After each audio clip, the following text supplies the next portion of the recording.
Good morning दोस्तों। आज मैं फिर से जो है घी से शुरुआत कर रही हूँ, क्योंकि हर 15-20 दिनों में ना मलाई जुड़कर तैयार हो जाती है, तो हम लोग को घी वगैरह तो बनाना ही पड़ता है। साथ ही मैं पनीर भी बना लूँगी और सोचा कि व्लॉग की शुरुआत भी यहीं से कर रही हूँ। रेसिपी तो शूट नहीं करूँगी, क्योंकि कई बार मैं इस सब चीज़ें कर चुकी हूँ। आप लोग भी अपने वीडियो में दिखाते हैं कि आप लोग भी बना लेते हैं बहुत अच्छे तरीके से।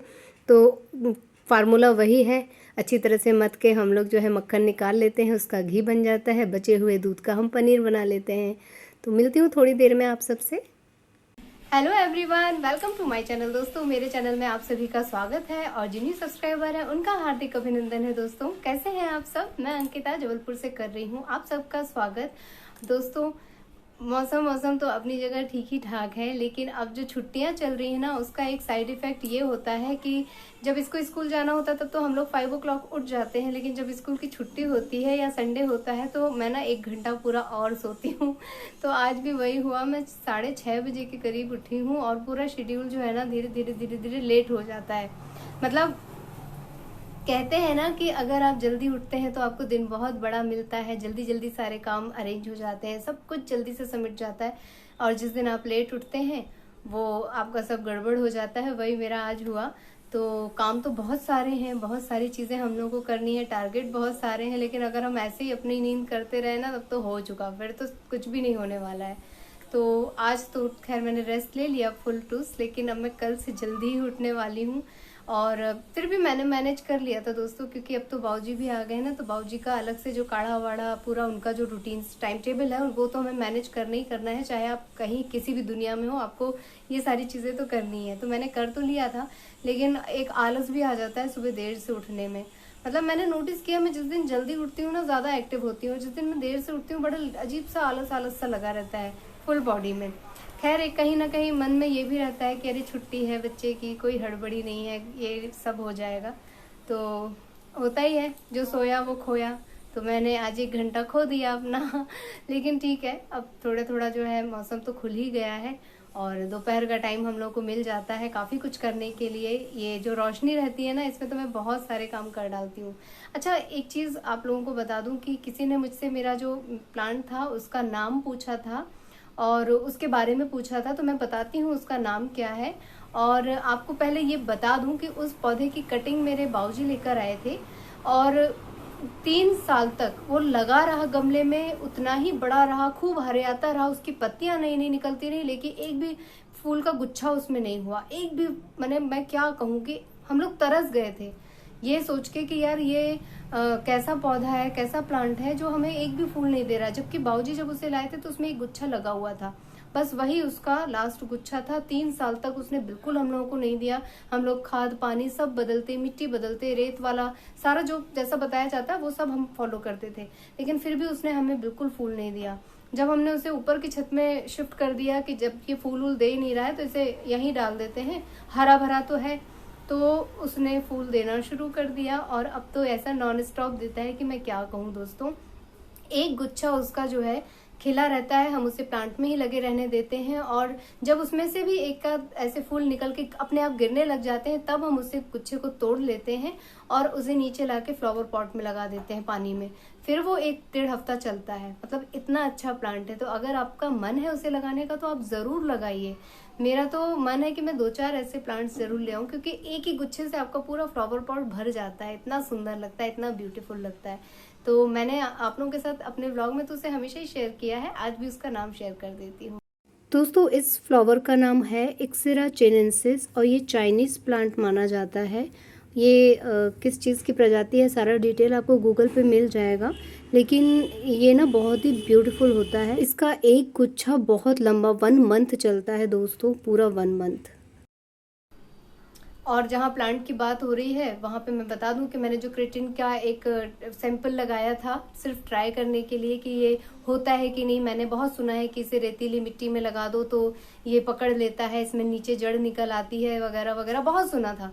तो इस बार मैंने जो बारिश के टाइम में जो कटिंग एक ऊपर से लगा दी थी 3-4 पत्तियों की, तो पूरे टाइम तो वो मुझे डाउट ही था कि ये कभी पनपेगा, लेकिन फिर भी मैं उसे लगाए रखी थी और वो उसकी पत्तियां ना हमेशा ऐसे मिट्टी पे सोती रहती थी।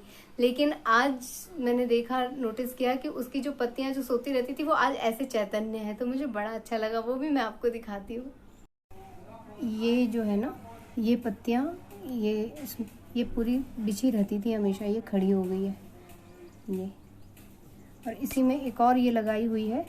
तो ये अभी तो नहीं, कुछ इसका कुछ रिजल्ट नहीं है, लेकिन ये 3 पत्तियां जो है इनका अच्छा रिजल्ट मिला है मुझे बहुत ज़्यादा शौक है दोस्तों प्लांट लगाने का, लेकिन घर वाले यही बोलते हैं भैया उतने ही प्लांट लगाओ जिनकी तुम देख रेख कर सकती हो। और क्या होता है कि जब कोई प्लांट खराब होने लगता है तो मन भी बुझ जाता है। इस वजह से मैं बिना जाने सुने ज़्यादा चीज़ें नहीं लगाती हूँ। स्नेक प्लांट मेरे यहाँ बहुत है स्नेक प्लांट ना कुछ नहीं करना होता, मनी प्लांट और स्नेक प्लांट अपने आप होता है, तो उसे हम लगा देते हैं।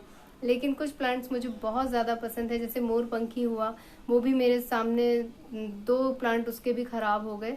तो मुझे समझ नहीं आता कि कब उनमें रोग लग रहा है, कब उनमें क्या हो रहा है। मैं तो इतना ख्याल रखती हूँ, खाद पानी मिट्टी सब देती हूँ, धूप छाया सब करती रहती हूँ, लेकिन उसके बाद भी जब वो खराब हो जाते हैं ना तो निराशा हो जाती है। तो ठीक है, खैर अब हो सकता है सभी के साथ होता हो, मुझे अजीब लग रहा है। इतना अच्छा रबड़ प्लांट लेके आए थे, मुझे मालूम ही नहीं था कि रबड़ प्लांट की पत्तियों को ऐसे टॉवल से पोंछना होता है, क्योंकि उनके ऊपर डस्ट जम जाती है, अदरवाइज वो खराब हो जाते हैं। मैंने नहीं पोंछा, मैंने तो बस ऐसे उसको ऐसे पिचकारी से सींच देती थी और रख भूल जाती थी। बाद में पता चला, जब वो मर गया तब मुझे पता चला कि उसके तो दोनों तरफ लीव्स को ऐसे इतना ज़्यादा पोंछना होता है। तो मैंने कान पकड़ा कि इतनी केयरिंग वाला भी मैं नहीं लाऊंगी, क्योंकि इतना टाइम मेरे पास है ही नहीं दोस्तों। सो आज का व्लॉग भी मेरे ऐसी प्लांट के नाम पे जाने वाला है दोस्तों। और आज मैंने जो है घी बनाया है, और जिस दिन घी बनता है उस दिन हम लोग जो है पनीर की सब्जी ज़रूर खाते ही खाते हैं। थोड़ा सा उसी में मैं आधा लीटर 1 लीटर दूध ऐड करके पनीर फाड़ लेती हूँ। अच्छी क्वांटिटी में पनीर निकल आता है, काफ़ी सॉफ्ट सॉफ्ट सा, तो हम बनाते हैं। लेकिन आज जो है पनीर भुर्जी ही बनेगी, क्योंकि वो झटपट भी बन जाती है, और दूसरा बहुत दिन हो गए हम लोगों ने पनीर भुर्जी नहीं खाई है, तो आज मैं वही ट्राई करूंगी।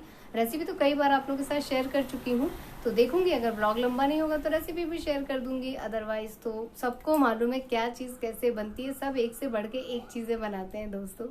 और दोस्तों आज है सप्तमी, और आज क्या हुआ ना, सुबह के टाइम में हम लोगों ने मम्मी जी को ऐसे ही बोल दिया था कि आसपास के पंडाल हम लोग चलते हैं और आप कार में से ही दर्शन कर लीजिएगा, पंडाल में तो बाहर से ही हो जाते हैं दर्शन, आप दर्शन कर लीजिएगा, हम लोग अंदर जाके चढ़ावा वगैरह दे आएंगे।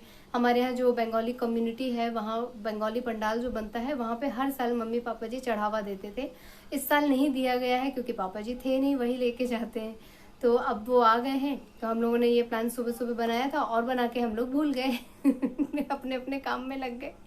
मम्मी जी जो है याद दिला दिला के परेशान, और हम लोग समझ ही नहीं रहते कि हम लोगों ने उनको कहा है कि आपके साथ लेके चलेंगे, आप कार में रहिएगा, पापा जी कार में रहेंगे, हम लोग चढ़ावा दे देंगे। मुझे दोपहर में जब वो गुस्से में वो थोड़ा सा रिएक्ट कर रही थी, तब मुझे याद आया कि अरे ये मम्मी जी पंडाल जाने की बात कर रही हैं।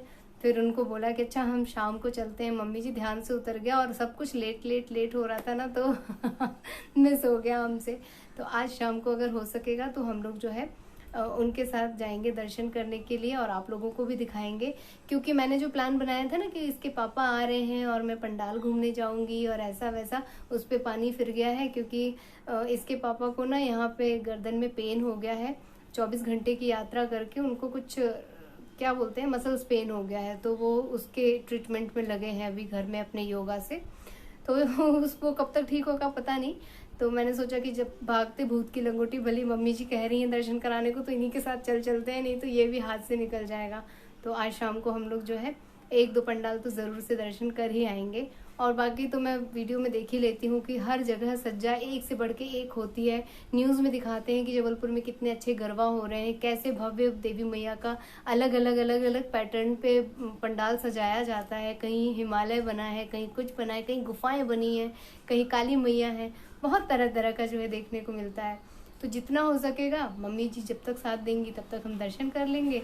बाकी देवी मैया की इच्छा, सब कुछ उन्हीं के हाथ में है। मम्मी, पापा जी, उत्कर्ष के चाचू, उत्कर्ष और मैं, हम लोग सब लोग जो है गए थे दर्शन करने के लिए। लेकिन वहाँ पे ना मम्मी जी के बहुत सारे दोस्त मित्र मिल गए, तो मम्मी उन लोगों से मिल बातें करने लगी और थोड़ी सी इमोशनल हो गई थी। बहुत दिनों बाद मम्मी जी गई थी दर्शन करने, कभी नहीं जाती हैं वो, तो वो लोग भी भावुक होकर रोने लग गए एक दूसरे को। तो उत्कर्ष ना बहुत ज़्यादा डर गए थे कि ये क्या हो रहा है, दादी क्यों रो रही है और वो जितनी भी आंटियाँ मिल रही वो क्यों रो रही है। मैंने फटाफट जल्दी से चढ़ावा चढ़ाया माँ को, और वहाँ पे जो आंटी थी वो मुझे सारी चीज़ें एक्सप्लेन करनी थी कि क्या चीज़ मुझे कैसे करनी है, सिंदूर वगैरह मुझे कहाँ कहाँ रखना है। तो ओवरऑल अच्छे से हम लोग के दर्शन हो गए हैं। दोस्तों, मैं आपको एक हास्य कविता सुनाने जा रहा हूँ। सुनाओ दोस्तों। काका दाढ़ी राखिए, बिन दाढ़ी सब सून, जो मसूरी के बिना व्यर्थ देहरादून, व्यर्थ देहरादून। इसी से मुख की शोभा, दाढ़ी से ही प्रगति, कर रहे विनोबा मुनि वशिष्ठ यदि। मुख पर दाढ़ी नहीं रखते तो क्या भगवान राम के गुरु बन पाते। Shakespeare, Bernard Shaw, Tolstoy, Tagore, Lincoln बन गए जनता के सिरमौर, जनता के सिरमौर। यही निष्कर्ष निकलता, नारी अच्छी लगती साड़ी से, उसी तरह नर की शोभा दाढ़ी से। वाओ, मैम ने सिखाया है। अरे वाह। तो दोस्तों, हम लोगों का आज का व्लॉग यहीं पर मैं समाप्त करता हूँ। तब तक के लिए take care, tata, bye bye. और जो लोग न्यू सब्सक्राइबर है वो ज़रूर लाइक करें, शेयर करें, कमेंट करें and subscribe to my channel which is Ankita Pathak YouTuber. Bye bye. अरे मम्मी को तो बोल लेने दे लड़के। सो दोस्तों, उत्कर्ष की इसी हास्य कविता के साथ मैं आज का अपना व्लॉग यहीं पे एंड करती हूँ। सारा सब कुछ तो इसको बोलने का बड़ा आज उत्साह है, स्कूल नहीं गया ना, बकबक नहीं हुई है दोस्तों के साथ। तो मैं लेती हूँ अब विदा, आप लोगों से मिलती हूँ अपने नेक्स्ट वीडियो में। आप लोगों में से जो लोग नए हैं प्लीज मेरे चैनल को सब्सक्राइब कीजिएगा, वीडियोस को लाइक कीजिएगा और अपने फैमिली और फ्रेंड्स के साथ उसे शेयर कीजिएगा। अपना ख्याल रखिएगा और ढेर सारा एंजॉय कीजिएगा और मुझे आशीर्वाद देते रहिएगा। Bye bye. Bye bye and thank you for watching.